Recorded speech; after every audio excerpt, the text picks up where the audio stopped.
हमारी पिछली वीडियो में हमने डिसलेक्सिया के बारे में बात की थी। डिसलेक्सिया क्या है, ये कैसे होता है और ये कितना खतरनाक हो सकता है। आज की वीडियो में हम बात करेंगे कि डिसलेक्सिया को कैसे तशखीस यानी डायग्नोस किया जा सकता है। डिसलेक्सिया से जूझने वाले लोग अक्सर अपनी परेशानी को मैनेज के तरीके ढूंढ लेते हैं, इसलिए वो किन मसाइल से गुजर रहे हैं ये बात लोग कई बार समझ नहीं पाते। किसी से भी बात ना करना शर्मिंदगी से तो बचा सकता है, लेकिन अगर लोगों से बात की जाए और सही मदद मिल जाए तो स्कूल का सफर और पढ़ाई आसान हो सकती है। डिसलेक्सिया का पता ज्यादातर बचपन में ही लग जाता है, लेकिन बाज़ औक़ात नौउम्री या जवानी में भी डिसलेक्सिया की तशखीस होती है। किसी को नौउम्री में डिसलेक्सिया है या नहीं, इसका अंदाजा इन अलामात से लगाया जा सकता है। समझदार होने के बावजूद सही से न पढ़ पाना,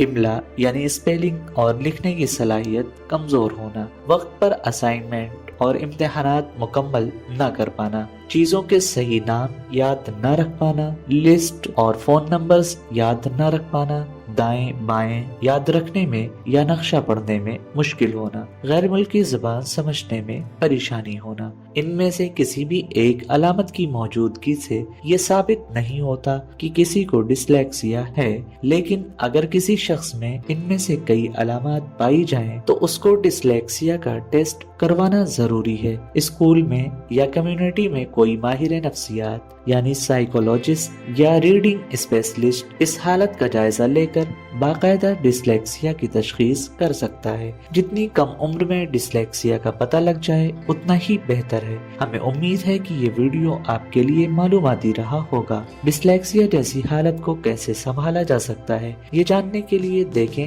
हमारी अगली वीडियो। अगर आपको हमारी वीडियो पसंद आई हो तो इसे लाइक करना और चैनल को सब्सक्राइब करना ना भूलें।